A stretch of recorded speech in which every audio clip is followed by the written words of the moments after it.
अब रस बुद्धि है संसार में, तो उसका त्याग कैसे करे, कैसे उससे बाहर आए? पहला, विचार से। विचार करे कि जिस वस्तु के लिए रे मन तू मरा जा रहा है, ये वस्तु तुझे मिल जाए तो मिल जाने के बाद क्या तुम्हें परमानंद हो जाएगा? या जिनके पास ये वस्तु है, क्या उनको परमानंद हो गया है? और अगर नहीं तो काहे मर रहे हो उसके लिए? तो एक तरीका होता है विचार से, दूसरा होता है उपेक्षा से। उपेक्षा मतलब टू इग्नोर। जैसे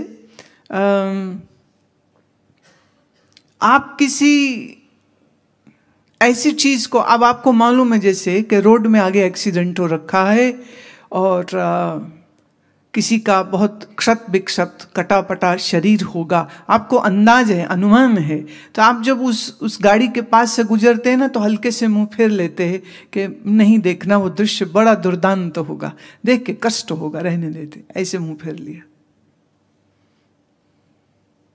इसे हम कहेंगे उपेक्षा।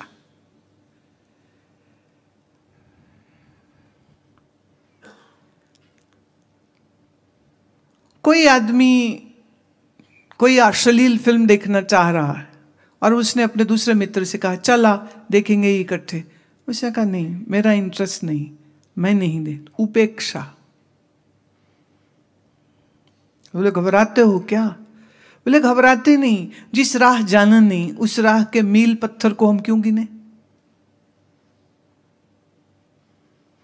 एक बार मैं हरिद्वार में थी और क्रिकेट मैच था, शायद इंडिया पाकिस्तान का या इंडिया ऑस्ट्रेलिया का।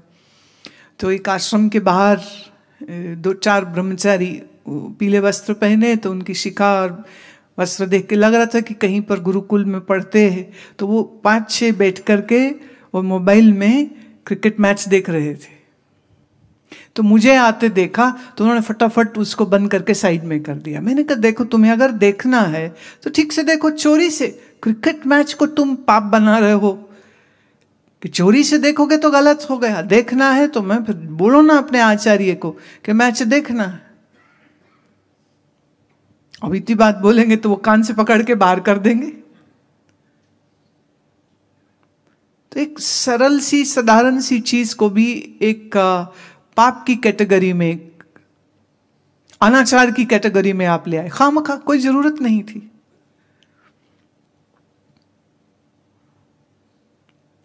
अब अगर मुझको बैट बॉल लिए हुए 11 एडल्ट मैदान में भागते हुए नहीं देखने की रुचि, तो मैं नहीं देखूं। बहुत समय पहले की बात है, दिल्ली में मेरा सत्संग था, तब नवजोत सिंह सिद्धू खेलते थे, तो वो मुझे मिलने आए। तो वो कहते कि आप आएंगे हमारा मैच देखने, हम आपको, वो दिल्ली कोटला समथिंग है एक स्टेडियम, वहाँ पे था मैच, बोले आप आएंगे तो हमें बड़ी खुशी होगी। मुझे ना इंटरेस्ट नहीं। तो मैं ये नहीं कह सकती ना कि मैंने क्रिकेट देखने का त्याग कर दिया, इंटरेस्ट ही नहीं है, बात खत्म। लाजपत नगर में तब सत्संग था और तब उसमें वो सत्संग में भी आए, अच्छे, हमारे से बहुत अच्छा उनका प्यार प्रेम, पर मुझे रुचि नहीं है। अब जिसके मन में रुचि है वो तो फिर चोरी भी देखेगा। अच्छा, एक बड़ी मस्त बात है, तुम लोग ऐसा नहीं समझना, हमारे जो प्यारे थे स्वामी राम कृपालु जी, वो इतना क्रिकेट पसंद करते थे। एक बार मुझे सुबह सुबह कोई 5-5:15 बजे फोन आया,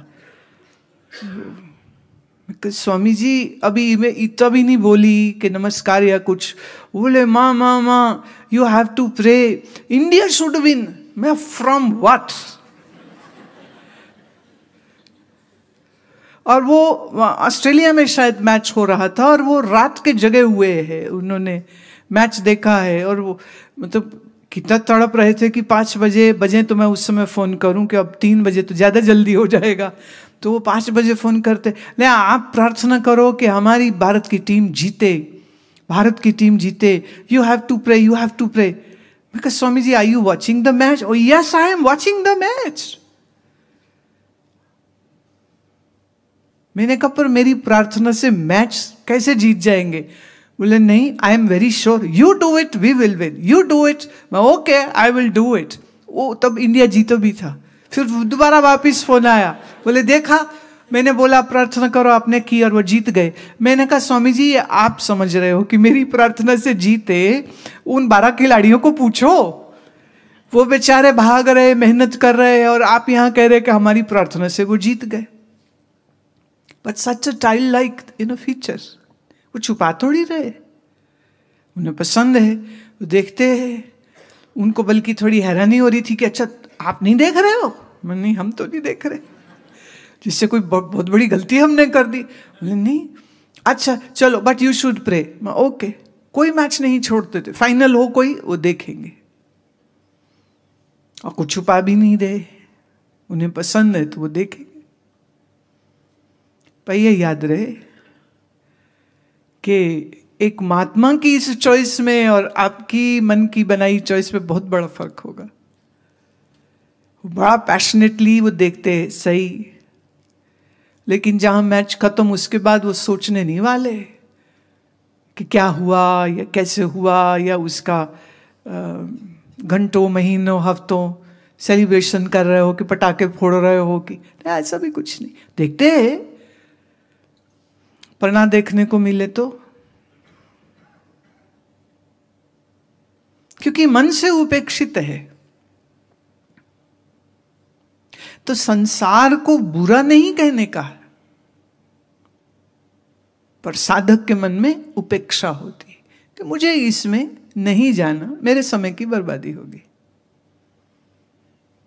तो उपेक्षा से, विचार से, और तीसरी ये षट संपत्ति आती है सत्संग से। आपने देखा कभी 4 लोग हंस रहे हो जोर जोर से, और आप वहां जाए, आपको नहीं पता क्यों हंस रहे हैं, पर क्या आप भी हंसने नहीं लग जाएंगे साथ में? 4 लोग रो रहे हो, आपको नहीं मालूम क्यों रो रहे हैं, पर आप उनके पास जाएं तो रोना आपका भी निकल आएगा कि नहीं? इसको हम कहते हैं सत्संग। संग कर लिया ना। तो जब आप संत जनों का संग करते हैं तो उनकी संगति में आपके मन की चॉइसेस फिर वैसी होने लग जाती है। शराबियों संग बैठोगे, शराब पीने की इच्छा होगी। जुआरियों संग बैठोगे, जुआ खेलने की इच्छा होगी। तो आप किनके साथ बैठते हो, किनका संग करते हो, वेरी इंपॉर्टेंट। तो अगर आपका संग संतों से हो, सत की विचार से हो, सत्पुरुषों से हो, तो आपके मन में कैसी इच्छाएं आएंगी? फिर वैसी ही आएंगी जैसी उन संतों के मन में है। तो संसार की उपेक्षा, संसार का विचार करना और सत्संग। और चौथी और सबसे महत्वपूर्ण चीज वो है संत कृपा। संत कृपा हो जाए तो मन बड़ी सहजता से सुमिरन में लग जाता है, चिंतन में लग जाता है, शास्त्र को पढ़ने लग जाता है। अभी मैं कल ही जैसे लौटे ओंकारेश्वर इंदौर से, तो कुछ छोटे छोटे बच्चे कल मिलने आए थे। तो वो बच्चे बड़े शौक से, और उनकी माँ कह रही थी कि इसने गुरु पादुका स्तोत्रम याद कर लिया, हाँ इसको बाय हार्ट आता है। बहुत अच्छी बात। कोई और बच्चा आया कि इसने नमामि शमीशान निर्वाण रूपम को कंठस्थ कर लिया है। बहुत अच्छी बात। और बहुत साल पहले इंदौर में ही छोटी बच्चियों ने गुरु पादुका स्तोत्रम सुनाया, तो हमने उनको मंच पे बुलाया था कि मंच पे तुम गाओ।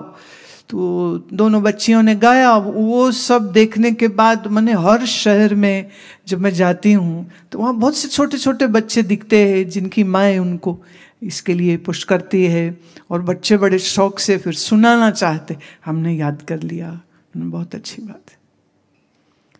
तो ये संत कृपा से। अब इसका लक्षण क्या होगा कि आपकी षट संपत्ति सही में एस्टेब्लिश हो गई है। जब सहज चॉइसेस, सहज रिफ्लेक्सेस आपके सात्विकता के होने लग जाए, मन बिना कारण शांत रहने लगे, कुछ करके नहीं, बिना कारण ही मन शांत रहने लग जाए। ये नहीं कि जब किया प्राणायाम किया तो मन शांत हुआ, नहीं, मन की जो क्वालिटी है वो एकदम ऐसी हो जाए जैसे लहसुन की क्वालिटी तीक्ष्णता, जैसे प्याज की क्वालिटी है तीक्ष्णता पंजेंट, जैसे शहद की क्वालिटी है मिठास, जैसे नीम की क्वालिटी है कड़वाहट, ऐसे तुम्हारे मन की क्वालिटी शांति की हो जाए। मन शांत है। सम सुखेषु दुखेषु, सुखाए तो दुखाए तो।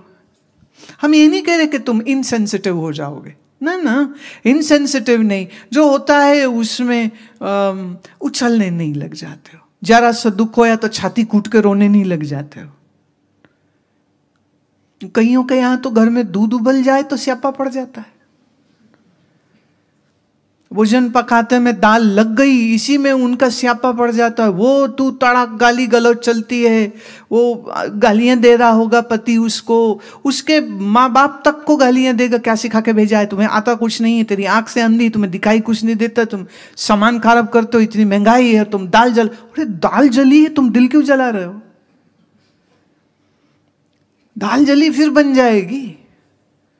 हाँ, किसी का दिल क्यों जला रहे हो? तो जरा जरा सी बात पर लोग ऐसे ना जैसे पता नहीं 10 ततैये ने काट लिया है। ततैया समझते? पूंड।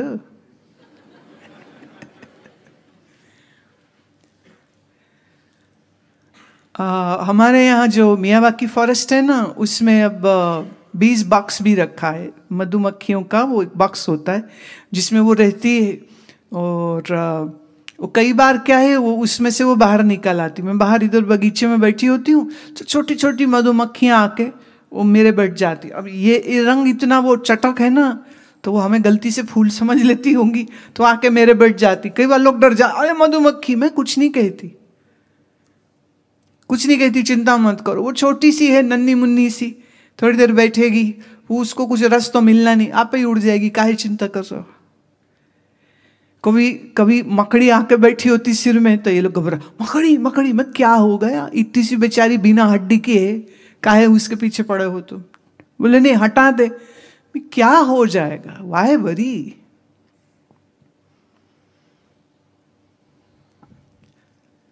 जरा जरा सी बात पे दुखी हो जाना, जरा जरा सी बात पे परेशान हो जाना, जरा जरा सी बात पर रोने लग जाना, ये लक्षण होता है बड़े चंचल मन का।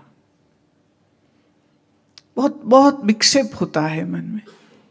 जरा जरा सी बात पे भयभीत हो जाना, और जरा सा कुछ अच्छा हो जाए तो क्या, वो घर में लड़का पैदा हो जाए तो थाली पीटते हुए वो चौक में जाके खड़ी हो जाते, क्या हुआ, लड़का हुआ, लड़का हुआ, थाली पीटते।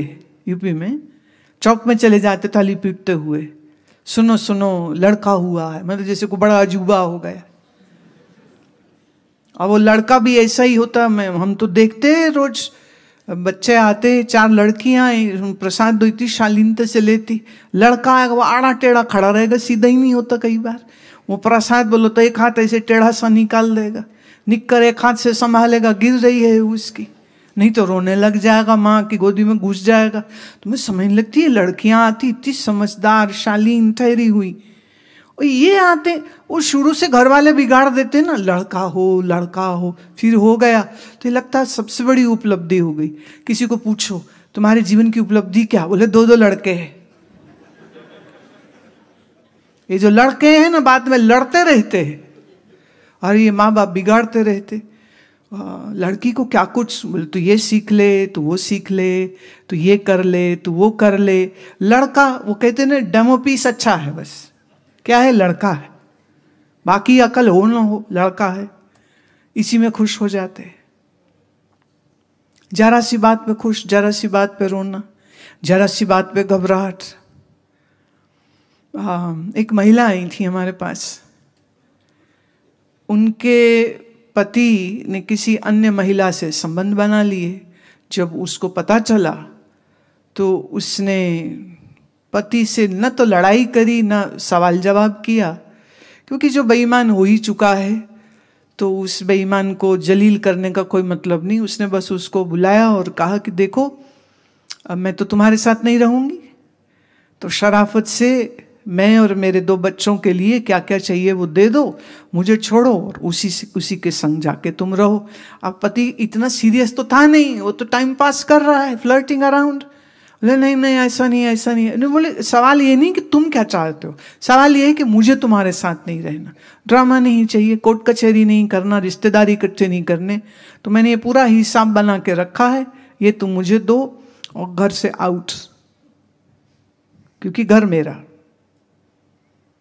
भरी होंगी तुमने किस्तें, पर मेरे बच्चे और मैं यहीं रहेंगे, तुम जाकर के नया घर बसाओ, क्योंकि जब साथी बदल लिया तो फिर घर भी बदलो। एकदम सहजता से पति रोया, गिड़गिड़ाया, घर वाले आ गए, रिश्तेदार समझाया कराया। बोले नहीं, जिसके साथ मैंने 25 साल जिंदगी के बिताए, जो 25 साल बाद भी वो वफादारी नहीं कर सकता है, तो मैं जबरदस्ती इसके साथ अब रह ही नहीं सकती हूं। ये चाहे जमीन में लौटे, चाहे तो कुछ करे। उनका आपस में रिश्ता छूट गया। पर बोली मुझे कोई नाराजगी नहीं, तुमने बच्चे मिलने जरूर मिलो, नॉट अ प्रॉब्लम। और मैं कमा रही हूं, मैं खा लूंगी, मैं बच्चों को पढ़ा लूंगी, मैं लड़ाई मुझे कोई नहीं है। पर तुम्हारी बेवफाई के बदले में मैं अब जिंदगी भर रो रो करके विक्टिम कार्ड नहीं खेलना, और मुझे तुम्हें भी परेशान नहीं करना और खुद भी नहीं होना। अब आप सोच के देखिए, ये बिगड़ा हुआ लड़का जब यूं बिगड़ता है मर्द होके, पर ऐसी समझदार महिला, कोई प्रॉब्लम नहीं मेरे को, और इसमें मेरे को कोई शर्मिंदगी नहीं। तुम बेईमान, तुम बेवफा, तुम एडल्टरी किए, तुम्हें शर्म आनी चाहिए, मुझे क्यों? तो मैं तो बिल्कुल खटके से बोल दूंगी सब, ना सबको मत बताओ, पता न चले ये। बोले ना, ये तो ना होगा, अब बात खत्म हो गई। और वो महिला इतनी शांत और सहज होकर के बोली ठीक ही है, अच्छा है, और बच्चे मेरे बड़े हो चुके हैं, मैं पहले से ही मन से सेटल्ड हूँ, मन में चिंता शोक कोई है नहीं। एक संबंध था वो मैं तो उससे भी बंधन मुक्त हो गई। मतलब देखने वाली बात थी और सुनने वाली बात थी कि इतनी समझदारी, इतना धीरज और इतना ताकत और इतना बल है उसके अंदर कि मैं सम्मान सहित जीऊंगी। मैं इस तरह से तो नहीं, नॉट लाइक अ डोरमैट। वो निकल गई। अब ये कहां से आता है बल? विचार से। कहां से आता है? बुद्धि से। कहां से आता है? जब आपका मन अंतर में स्थिर है, शांत है, ईश्वर आराधना में मस्त है, भय नहीं, शोक नहीं, फिक्र नहीं। ये हो गया ना लक्षण षट संपत्ति का।